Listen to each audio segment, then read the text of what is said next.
All right, cool. All right, so I want to bring up some of our mastermind fam, right? We're going to have a talk around business and money. Anybody want to learn more about business, money, and what she's been doing this recession? All right, please give a warm round of applause as they come up to Amelia Thomas, Ephraim Egbele, Delitra Hudson, and Tracy Tate.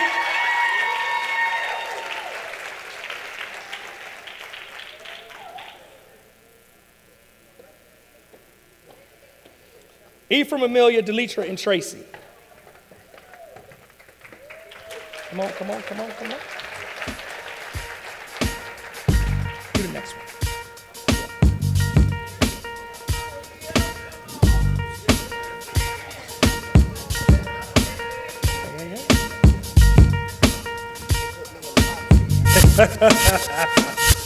Now, what's up? Let's not do this. Let's not do this. I was playing.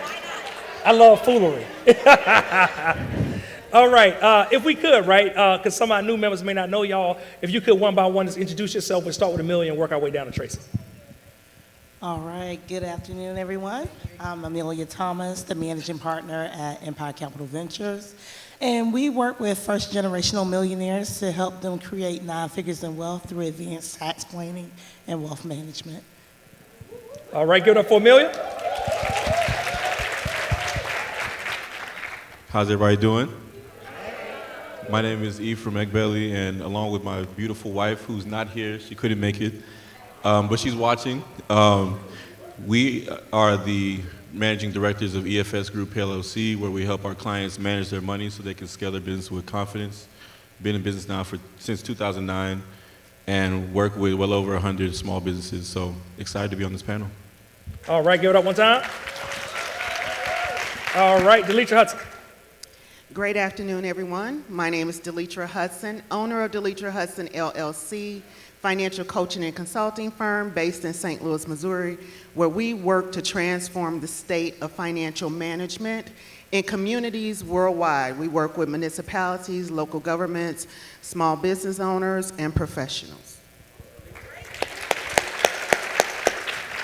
Tracy. And last but not least, I am Tracy Tate. I am the CEO of TLJ Professional Services, where we are about all things financial. We provide bookkeeping, accounting, taxes, business coaching, and other business services to small business owners. All right. All right, so I wanted to pull up a few of our money experts, right, in the mastermind. We got a personal finance session coming up, but I asked these folks to come up and talk about your business, right? So I'm just kind of go down. We can kind of, start back down again. Then we'll take some direct questions. Then we'll take some questions from the people as well. What should they be thinking about? We're hearing about recession. Recession is coming. When it comes to their business and their, business finances and business money, right? What are you guys hearing? What are you guys thinking about? Like, what's in your mind? What should be on their minds? And Amelia, we'll start with you and this work down. All right, so one of the things that I think is really important when we start talking about recession is just understanding that, it's a metric. It's a metric of how the country is doing, and, they're basing this metric off of different things. And so, right now, we have a drastic rise in interest rates, and, housing starts are going down, things like that. So, like, the different leading indicators are, trending in the wrong direction, but we're not at a depression. And I don't think we'll get there. However, what you should know is that even though interest rates are increasing, you absolutely still should be attempting to use other people's money to run your business. It is never a good idea to just rely solely on your capital and your savings. You may have to increase your prices to accommodate the higher interest rate, but you need to continue to use other people's money. So don't be afraid to continue to apply for capital.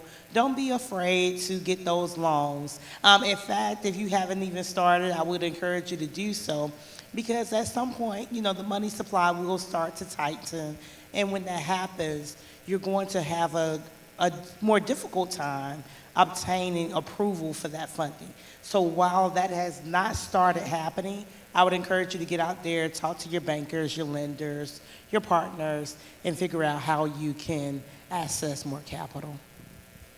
Okay, all right, I got some follow-up questions on that. Be there in a second. All right, Ephraim. How many of y'all remember the last recession from 2007 to 2008-9? So if that didn't happen, I wouldn't even be on the stage. I would still be in corporate America, right? So for me, that really jump-started me being an entrepreneur. And I just remember during that time, like just the news and everything was real dark and gloomy. A lot of businesses were going under, right? And I did notice that there was a big wealth transfer during that time frame too, because a lot of people that had excess money, they were able to buy up other businesses and other assets that a lot of us probably didn't even have, the opportunity to do because of where we were financially.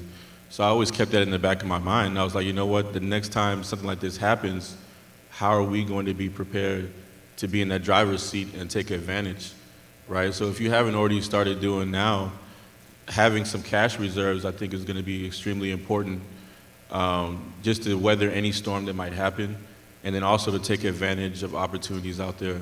And like Amelia was saying, building that relationship with your bank, if you haven't already started, is extremely important, because they are still lending a lot of money right now at this moment. So get in now and get that money before anything happens and they, let's say, stop lending and they close down giving out as much money as possible, right? Because when things start to go south, if it does go south, you want to have enough money to be able to, like we said, take advantage of opportunities, but also keep your people employed, and just continue business and to continue to accelerate. There's going to be a lot of people that are going to be scared and nervous, but what are we going to be during that time? Are we going to be scared and nervous, or are we going to have a thriving mentality and say, this is my opportunity to stand out and shine and be the clear person or the clear company that's head above shoulders of everyone else in my industry? All right. Delitra? So one of the things that I like to do is teach financial strategies in a very simple manner for people, the everyday person, to understand.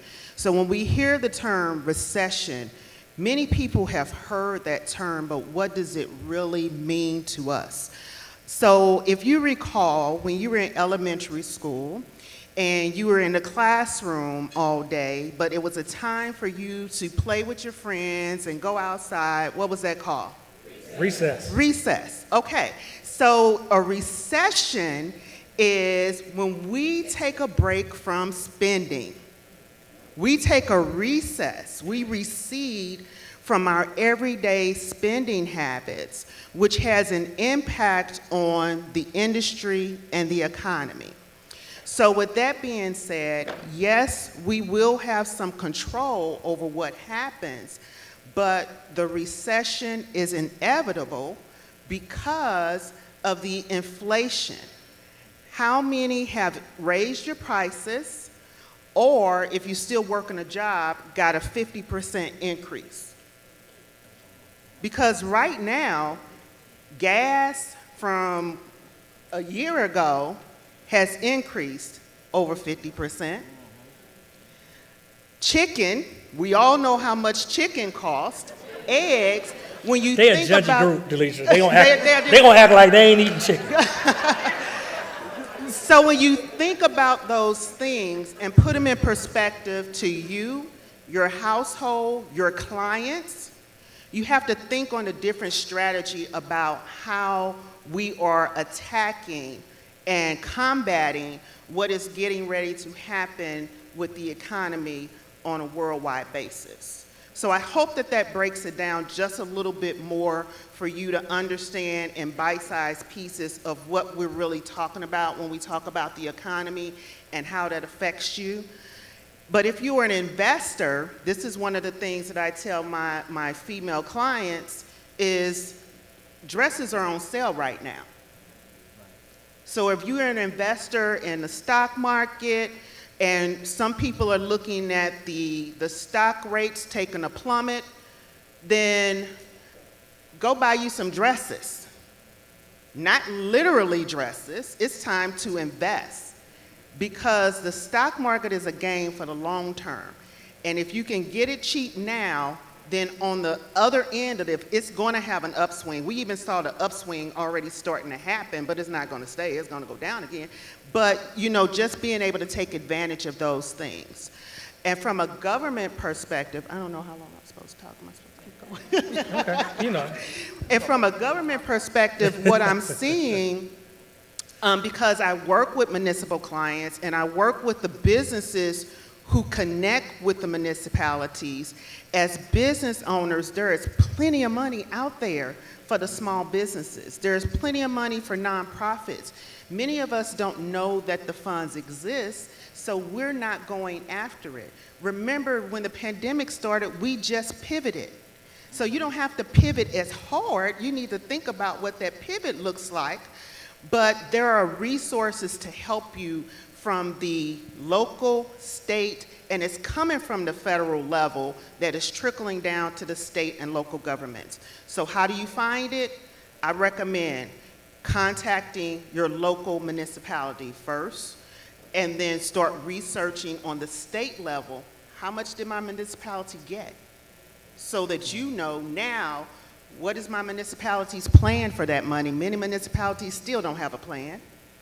So the more input that we give them and let them know what our needs are, then we can help them plan for those dollars. Hey, could you break down municipality just in case somebody... Okay, a municipality, a local municipality is your local living area. Like we're in Alpharetta, that's a municipality. When we were in Buckhead, that's a municipality. Atlanta is a municipality. So Atlanta has its own, should have his own pot of money. And Alpharetta probably got its own pot, Buckhead, but you really have to dig in. I know my area and I know how the money was distributed. If anybody need help trying to find out how to dig down into that, contact me and we can walk through that. Awesome. All right. Tracy, what you saying with these small businesses in the Bay? So one thing I would like to express is to plan and collaborate. So with planning, you have to be prepared. So although the word recession is scary, I mean, we as black people don't really look at the words, the recession, because we keep going. We were built that way, we were raised that way, right? So you don't let the word scare you, and you definitely don't run away in fear, right? But collaboration will also allow you to stay afloat, to scale, and it's not only helping you in your business, but you're also helping the people that you collaborate with. So I know when we hit the pandemic, we did a book, right? It was something to do. It was something to kind of keep ourselves fresh on our industries, on what we offer, but it was also a time to pivot, right? So staying abreast of what you have going on in your business, getting that continuing education, collaborating, because one thing about me, I don't look at competition as a bad thing.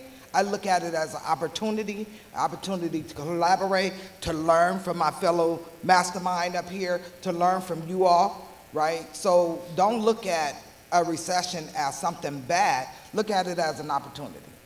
Good stuff. Hey, for everybody in the panel, so y'all can leave y'all mics on. They got them back.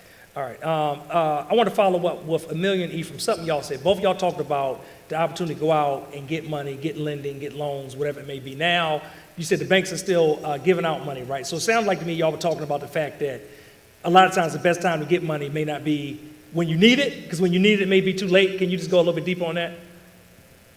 Yeah, sure. And that's really a premise. It doesn't matter what the situation is, right? You know, when you actually need the money, that is the time where it's the most difficult to obtain it.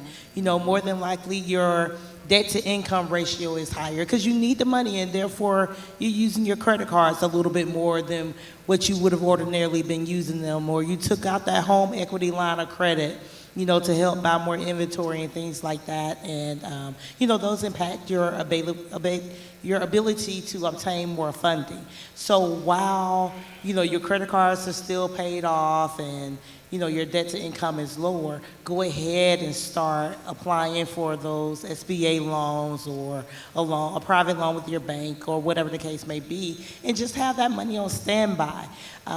If you don't need it, after a year or so, then, just pay it back, but at least you have it.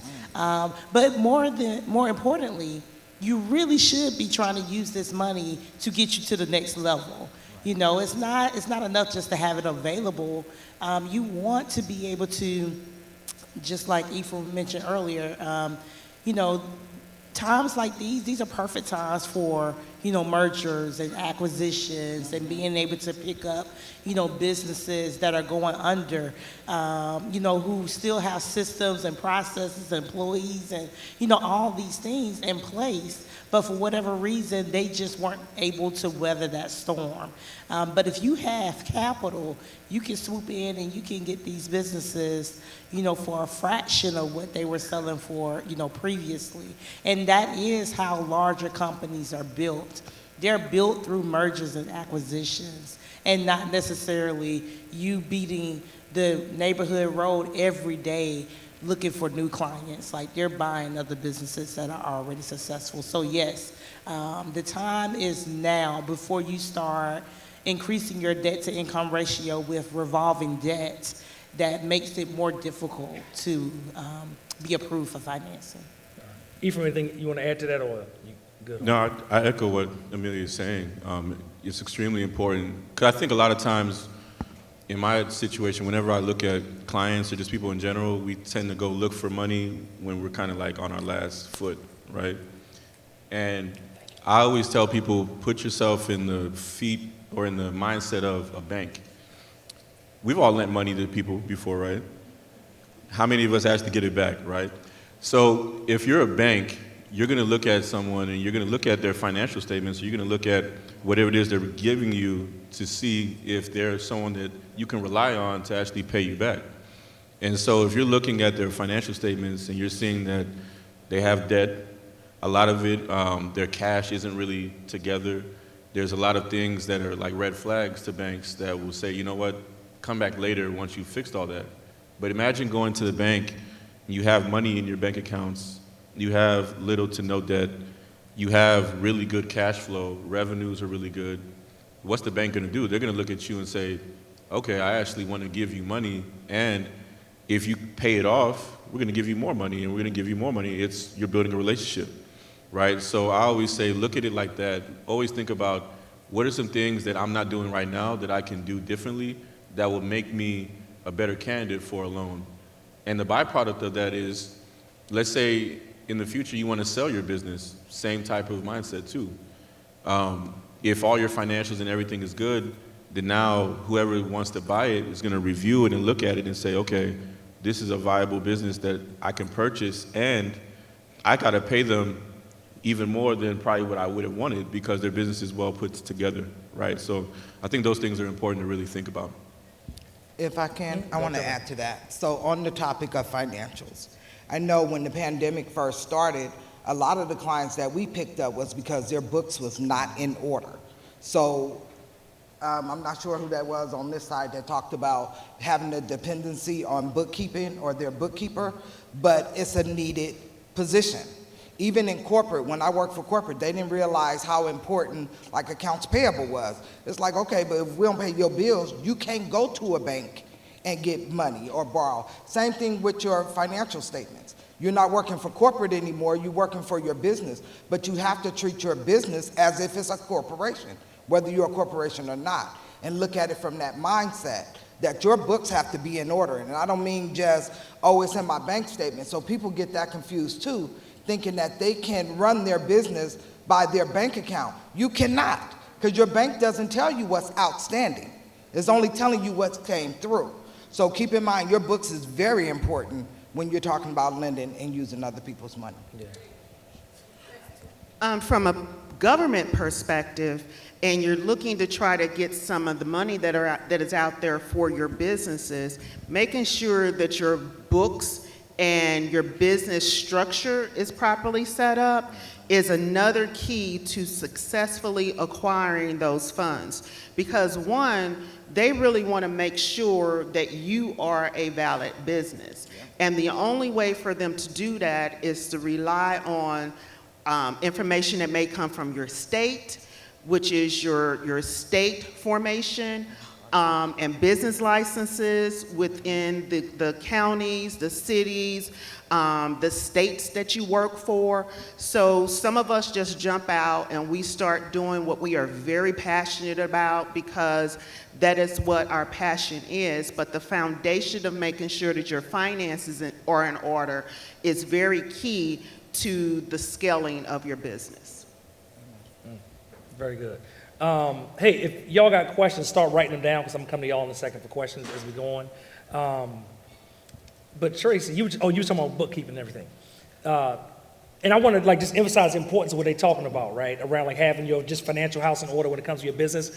When the pandemic hit and money became available, PPP, EIDL, money that traditionally, right, like does not go to our businesses, because even when we need it and we equip, we can't get it, right? It probably was the easiest path for us to get government money in a long time, if not ever.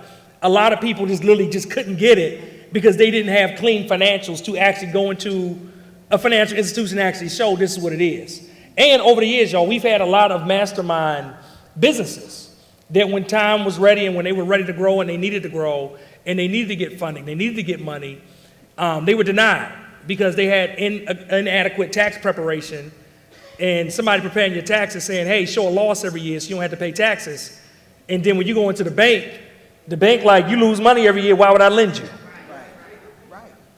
So it's also levels to this, you know what I mean? And some of the people that you're working with now, as your business grows and as your enterprise grows, you might have to actually transition and work with new people. I just wanted to throw that out there because it always exists in the room. And a lot of us in the room have already learned these lessons, so you ain't got to learn them too. My bad, one of my little rant. Come on with my little soapbox. So let's talk about that. So what are the steps, right? Let's go back. I'll go back to you, Tracy. One of the things you said before was people looking for opportunities to partner. When, they're in the room and they say, all right, that was good, that spoke to my soul. I want to find people this weekend to partner with. Like, how do they do it? How do they lead into those conversations? Which are the things they're looking for? Like, how do you do that in your own business? Stepping out on faith, especially for the introverts, because I'm one. But honestly, it's sitting in the room, introducing yourself, and talking about what you need. Because the thing about it is, until you admit it to yourself, you're not going to do nothing about it anyway, right? It doesn't exist. So you have to step out there and introduce yourself, talk about what you need, and be honest with yourself, having those open and honest conversations with yourself, because denial is a hindrance, right? If you don't think you need something, you're not going to do nothing about it. But everything you need is in the room. I've said that like 3 or 4 times this week. Like, say it more. Feel free. Everything you need is in the room. So it's connecting with those that you may have seen on Zoom or may have seen in the meetings, haven't met them personally, right? I had a few people come up to me that I didn't know them personally, but they recognized me from the Zoom. That's a connection in and of itself. Or just introducing yourself. You don't know what you don't need until you need it, right? So just stepping out there and putting your business first, right? Just stepping out there. That's all I can say. Step out there. I'm going to give y'all a hack for this weekend as the entire group comes. Make sure y'all get to the mic and ask questions. When you get to the mic, ask questions. Whenever you introduce yourself, that's a chance for the other 800-900 people in the room to actually learn about you and your business. And there's somebody in that room that probably need to do business with you, that's probably looking for somebody like you. But like Tracy said, right, if you sit in your seat and never speak up, they'll have no idea you were there. Yeah. Then 5 or 6 years from now, y'all will be sitting in a coffee shop somewhere, and TSP will come up, and you'll be like, yeah, I went to TSP Live at the Avalon that time. And they were like, me too. And y'all realize, that ever happened to anybody? You realize you could have been making that money together for a long time. All right. Ephraim, I want to ask you, right, because we talked about the banks and lending and stuff like that. How can people go about actually creating and building relationships with banks? Because I'll tell you, like, I'm being honest and open, transparent here, y'all. For a long time, I thought that me and Ronnie had a relationship with the bank, and I thought we had a banker. We did not. we had a relationship with the tellers. And the tellers did not make banking decisions. And I'm straight up, like we was, we would go in, they'd be like, hey, Mr. Tyler, my kids come in, hey, Mr. Tyler, daughters, what y'all doing, right? You want anything? How y'all doing? The girls getting so big. Years and years and years and years. But when it came time for us to get some money, them people in the back ain't know us. Right. Now, the tellers put in a good word for us and all that, but guess what? It didn't matter. So how can they go about beginning to build these relationships, Ephraim? Can I talk about the minority program with Chase? Yeah, sure.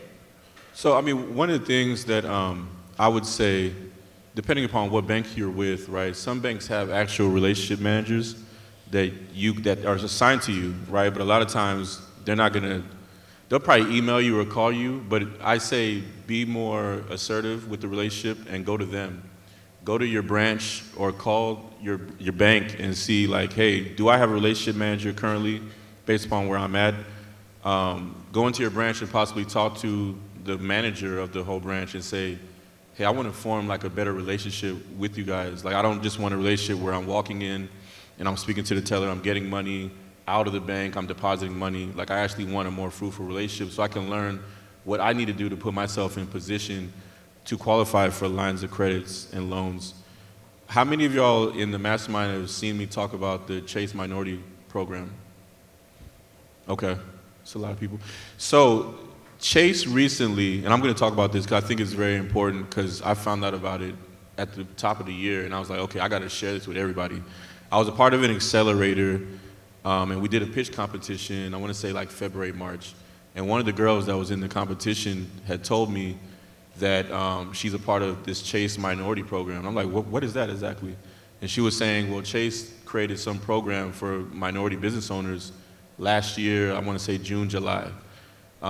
Something about they allocated $30 billion towards, they're gonna allocate $30 billion towards black and brown and minority businesses. And they've hired all these business consultants within Chase to have one-on-one relationships with different businesses. And I was like, are you serious? So when I got back to Houston, I immediately reached out to my relationship manager at Chase, and he was like, oh yeah, we have this program. And in my mind, I was like, so you weren't gonna tell me? Right. You know, but I'm glad I reached out, and he said, yeah, I can put you in contact with the two people who run it in Houston.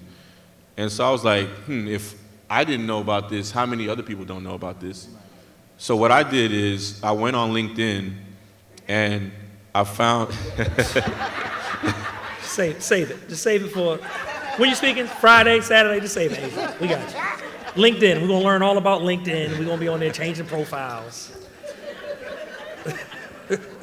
So I found out the title of the woman that is assigned to me. I went on LinkedIn, I typed in her title, and I pulled up all the VP business consultants of Chase throughout the United States.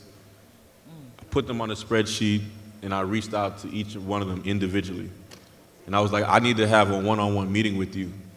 And so far, I've covered like 60 to 70% of them, or whatnot, right? So I did that because I wanted them to meet me, and I wanted them to know, like, I have a lot of people that I can send you guys that are perfect for this program. Because I know the majority of the people who are making really good money, we tend not to reach out to the bank, right? Whereas if we're in our startup phase, that's when we want to reach out to get money. And that's what they were telling me. They were like, a lot of the businesses that have been reaching out are under 6 figures in revenue, and we can't really help them, right? But our sweet spot is someone who's been in business for at least 2 years and is making 100,000 or more in the past 2 years. And I was like, oh, I know a ton of people, right? And I'm gonna send you guys all these people. And they probably were thinking, whatever, you know, he's just talking or whatnot. But I immediately thought of my clients, but then I was like, I could spread this through TSP and everyone else because I feel like this would be a beneficial relationship. So with this relationship, they meet with you one-on-one weekly. They talk to you about your business and how they can help you with your business and partner with you and give you the resources, right? So one of the things that they help you do, if you haven't already, is get MBE certified, you know, the NMSDC certification, access to grants, and then lines of credits and loans, right? So those are things that we should already be trying to figure out, right? And they've opened that door to us to be able to teach us and have that one-on-one conversation on a weekly basis. And you don't have to be a customer of Chase. You can be from any bank. They just want to know that, is your business doing those numbers, and have you been in business for a certain amount of time? So I say that to say one of our clients recently got approved for a $400,000 loan within a day. Wow. She's based in LA or whatnot. So that just shows you that they're putting their money where their mouth is, and they're lending money to us. And then if we don't qualify, they're going to show us what we need to do to come back in a few months and get qualified, right? So this is a golden opportunity.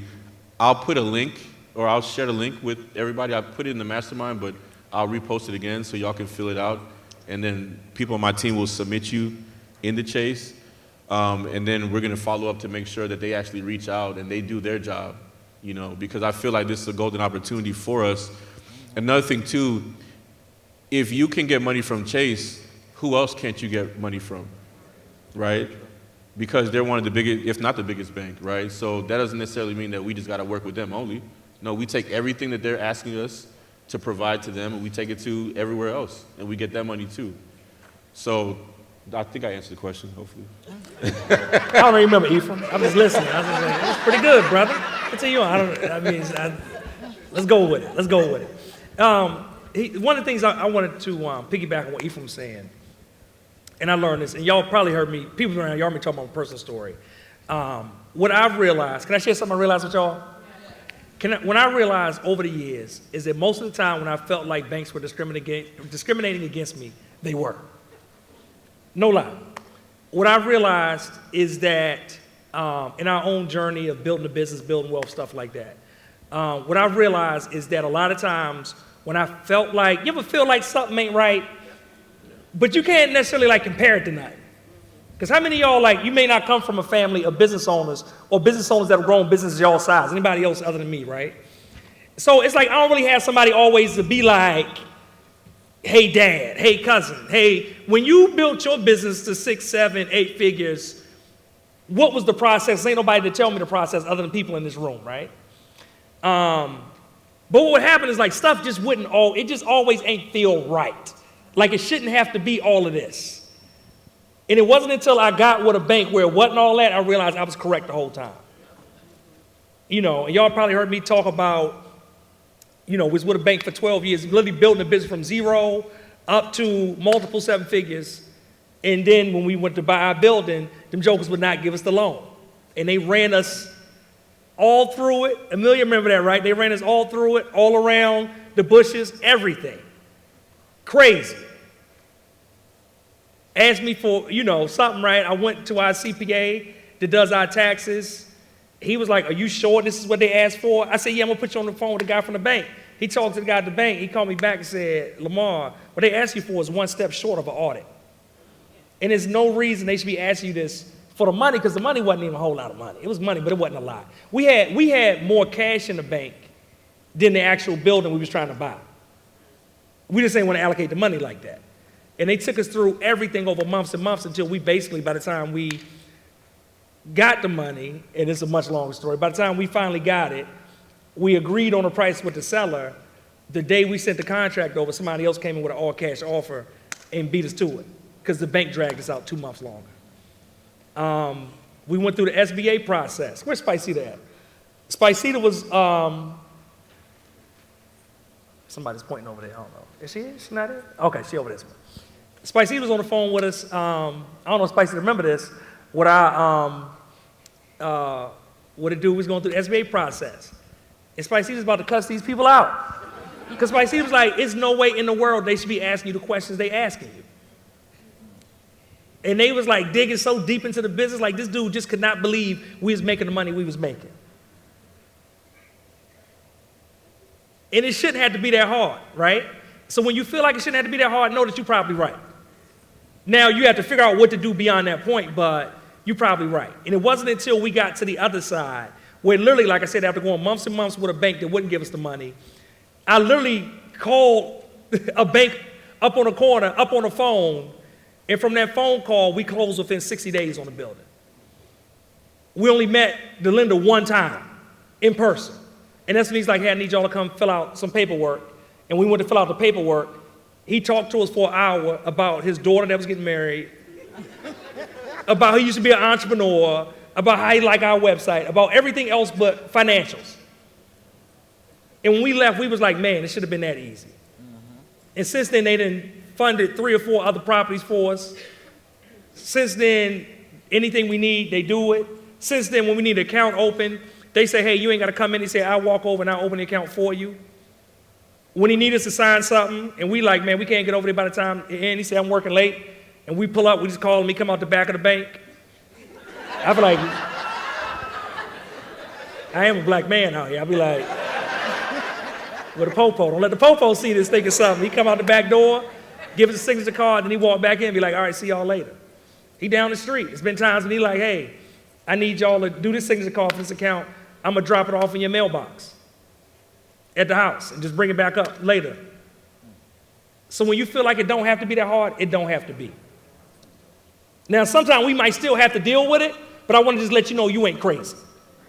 Because they will have you thinking that you crazy, and that you're not enough, and that you ain't built enough, and that you ain't done enough. But if you in this room, it's a 9 out of 10 chance that you already have. Let's be real.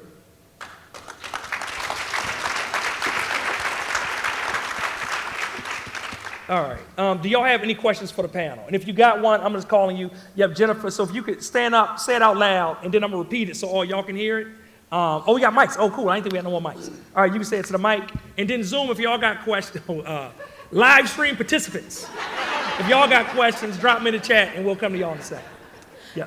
All right. So Jennifer, owner of Guy Named Petty, best petty seeds in the world.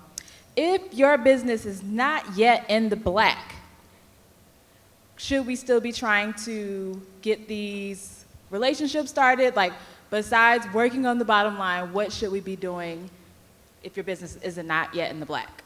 Good question. And anybody, any one of y'all can just jump in and take it.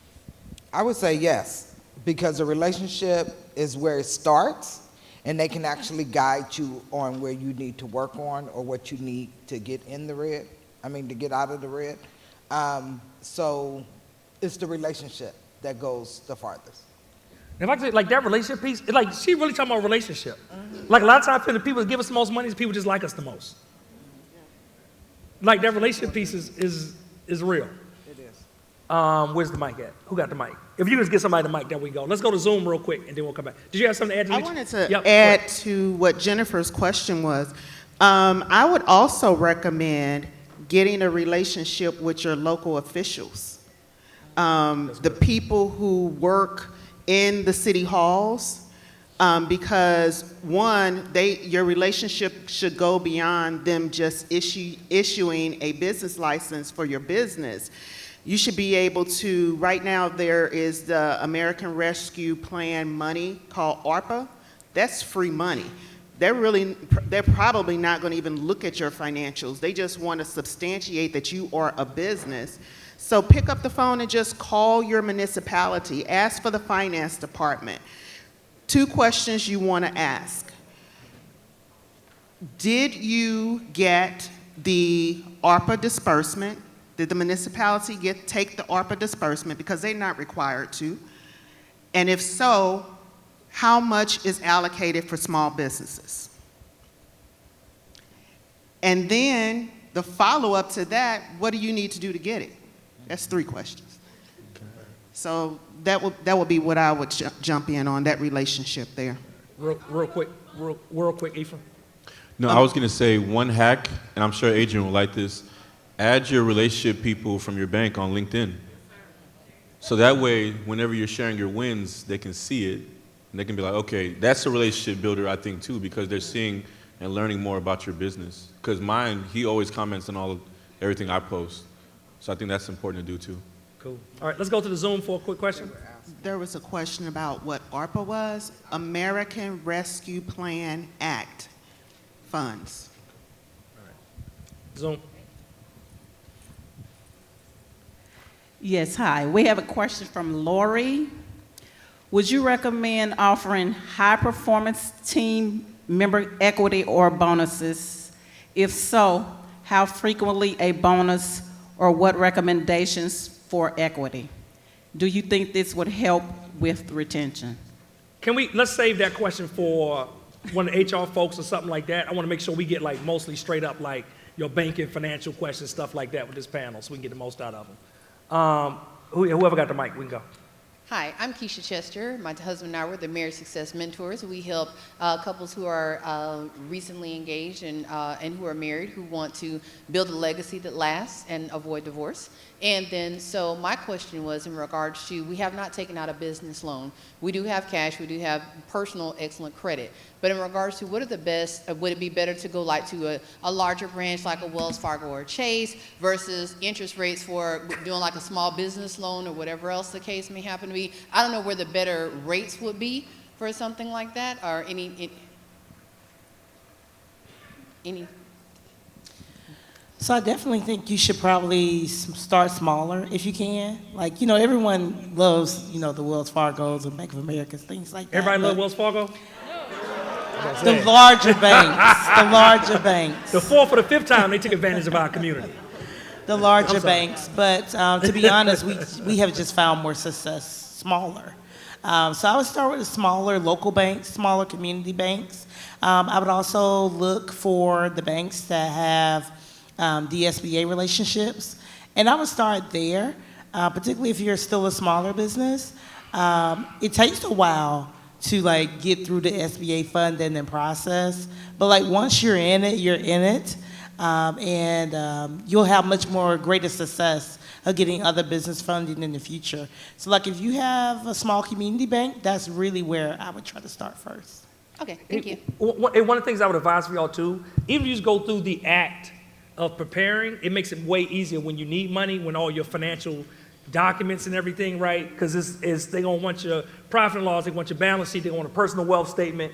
Like the hardest thing is getting all that stuff together the first time. I feel, right, as not a financial person but a business owner, right? Because it's probably, you know, they do this in their sleep. But how many of y'all don't do this stuff in y'all sleep, right? The rest of us.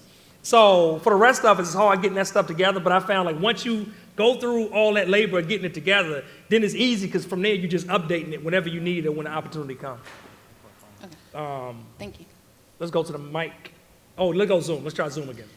Okay, Regina asked, if you have to start cutting back, what would be the best place to start? Marketing, labor, etc. You cut back on marketing, that means you stop selling as much. You stop selling as much, means you don't have no money coming in. My bad, to jump in on that question. No, that's don't do it. Where Ryan at? I heard Ryan in the back like, right. Ryan like, don't cut the ads off. I already know. I'm sorry. I would say labor. I would either outsource, because a lot of times you save on the payroll taxes and so forth, but then also you could combine positions so that one staff handles more than one area, and that's a way to cut back as well. I don't really have a area per se that I would say to start. What I would actually recommend is pull out the P&L. If you don't have an accountant or a bookkeeper, you know, pay the hourly rate, you know, for 2 or 3 hours for someone to analyze what you have going on in your business based on those financial statements. And then maybe they could probably make some better recommendations on where you need to cut back. You know, because there could be something really glaring that they see based on those numbers that can solve your problem pretty instantly. But someone needs to be able to see the bigger picture. And sometimes as a business owner, we're too close. Like even myself, even though I'm in, you know, the finance field, like I can't always make my own or do my own interpretation and analysis because I'm just too close to the operations. And so sometimes that's what you also need to do. So if you don't have an accountant or an advisor or a CFO, pay someone their hourly rate for a couple hours just to help you make that decision, particularly if you think you're at a point where you need to cut back. You need to go ahead and invest, you know, in your financials to make sure that you're making that best decision. Yeah. Great question. Because literally that's how most people think and what most people do. They say, oh my goodness, why are we having this conversation? Recession's coming, I'm afraid, I got to shrink up. And literally you put the nail in your own coffin of your own business. Because you say, well, I can't spend the money I've been spending to go out and get people, but literally if you don't have new people coming in and the people you got are spending less, how you gonna make money? If you ain't making money, then you out of business, right? So great question. I'm glad you asked that. Yes. Hello, y'all. So I'm Sean Glaze. I use they, them pronouns. I'm the Chief Consulting Officer for Inclusive Data. Our team's won over $18 million in 18 months for Black small businesses and Black nonprofits and grants. We are also technical assistance providers who are people who funders pay to help y'all get funding. So it's not something a lot of our community knows about, that there are people who get hired to help us get funding, and that's their whole job, is to like help y'all get your paperwork together, or tell your story, or review your applications. When y'all said, when the question was what to do, and someone said, I don't know if it was Delitra or Tracy who said, say what you need, right? So for us at Inclusive Data, we're having this much impact with a teeny, teeny, tiny team, right? And so we're at a point where we're growing. And there's two things. One, I know that we're gonna need a little over 100 folks that we're helping to teach in this way. So I wanna put it out there, Delitra and Tracy, if y'all wanna collaborate, holla at your person. And then number two, the Truist Foundation. They have a grant that's due July 31st that's focused on building career pathways to economic mobility and strengthening small businesses. It's in 18 states. And a lot of times when people think banks, Truist is a bank, they think about the bank, but they don't think about the foundation. So I wanted to say, like, I'm curious to know for y'all that are up there, if like part of what you do as you're thinking about working with your clients is helping them think more holistically about the relationships, not just with like the for-profit side of the house for these big banks and stuff, but also the non-profit side of the house. Thanks. One of y'all got an answer for that? Yeah, that's what I do all the time. Because I am working with local governments who are tax exempt. So we know how to specialize our efforts towards helping business owners from a tax exempt perspective, as well as nonprofits who services the community. From my perspective in financial management, the overall goal is to make sure that we are servicing the community, providing services to the citizens that the citizens don't feel taxed or overburdened to receive. So when we get an opportunity to get grants or talk about federal or state funding that is available, those are the things that we're trying to market to the masses for you to run down and make sure you go to whatever link it is or talk to whoever you need to take advantage of that money. And unfortunately, not enough small business owners connect with their local governments because there are plenty of resources out there. We're going to get the money first, to be honest with you. So if you never connect with us to know the different programs that are available, then you never know what to ask for. And partnering with your Chamber of Commerce, African American Chamber of Commerce, they are directly tied to the government as well, and they get those grants. Okay, so even if you don't apply for a grant directly with the government, by being in your chamber, you could get grants that way. All right. Next question. Hey, Pastor D, founder and co-owner of Dunamis Woman Enterprise, LLC. 2002, I had purchased a business, made an acquisition. Economy went into a crisis, recession. Long story short, lost everything. You know, took a lien on my properties. However, I'm here, TSP, rebuilt my life, rebuilt my mind. I'm ready to go. But my question is, will that SBA loan that I had before be an impediment of where I'm going ahead? And if so, then what direction, like municipal or whatever? But my main question is about SBA. Good question. If I understand correctly, you may experience some challenges, but it's not anything that you can't overcome. I think what the best solution will probably be is to go ahead and start having that conversation with the SBA now, just trying to see what you would need to do to repair or amend, your working relationship with them. But the SBA, I mean, they are forgiving. I mean, it just takes a while. But if you make them whole, if you make them whole and you work out payment arrangements, whatever the case may be, even though I understand the business, went under, depending on the amount, it shouldn't preclude you from being able to get additional financing. But it is going to take, you're probably going to need to work with a direct SBA lender, so not like a bank who submits the information to the SBA, but someone who is directly authorized by the SBA to procure loans on their behalf to work to amend that relationship. Okay. I look forward to talking to you more about that. You're welcome. All right. Thank you. Hey, yeah, you got something, Tracy? Go ahead. Yeah. If anybody got the EIDL loan, that was directly from the SBA, and that was your relationship with the SBA. So that was kind of a foot in the door. I told all my clients that thought they didn't need it. I'm like, okay, but that's a relationship, right? We were talking about relationship with the SBA. So if you got that, you have your foot in the door already. Keep that in mind. All right. And in closing, can we start with Amelia, work down? Tell people any final thoughts and how they can get in touch with you. Sure. My final thought is that I think, the recession talk, like Tracy said earlier, we just kind of go. Like, I think we all still just need to be in the mindset, like, do not let this railroad you.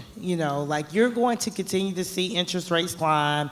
We're going to continue to see some rescinding monetary policy. We're going to see some tightening of cash flow, but it should not keep you from moving forward. And if I can't say anything else or stress anything else, continue to move forward, continue to lean in, figure out how to offer better products and services, collaborate, build those JVs. I mean, honestly, just because of how working for corporations and trying to get corporate contracts and government contracts, and they bundle these products and services, how we can really get in on that is through strategic partnerships and strategic collaborations and JVs with other businesses where you can combine your finances together and you go forth with 3 and 4 times the purchasing power of that one business, but you still have your own business, right? You still do your own thing, but you have this collaboration over here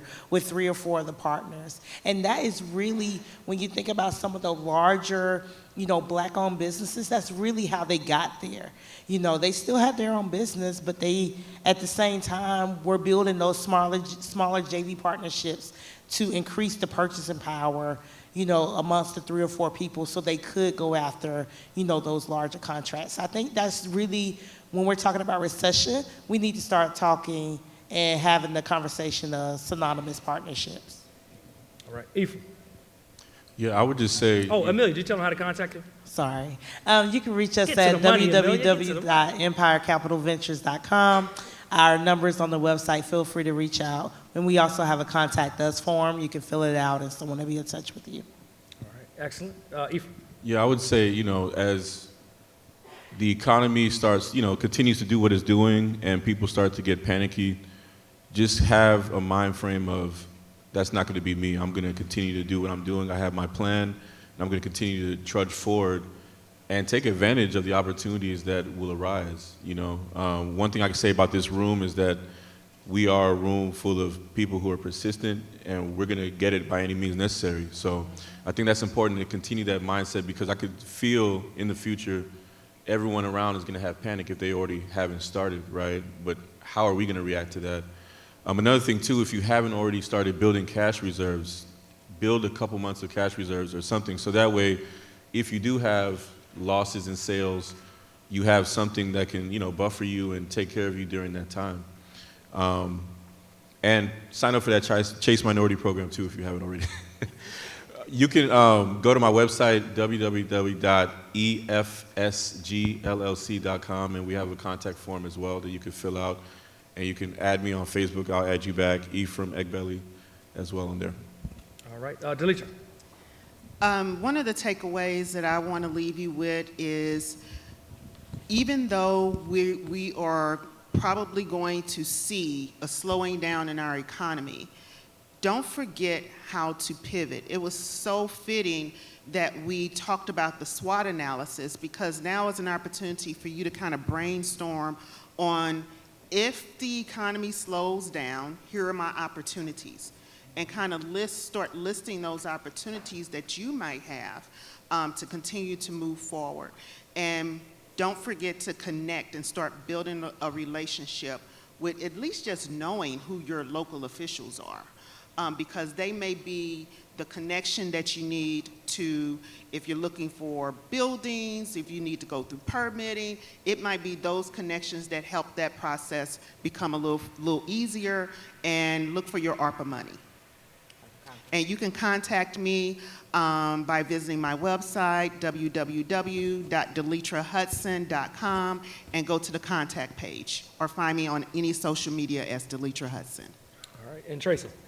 So I will express again the collaboration, and the collaboration does not just have to be with for-profit, but nonprofit.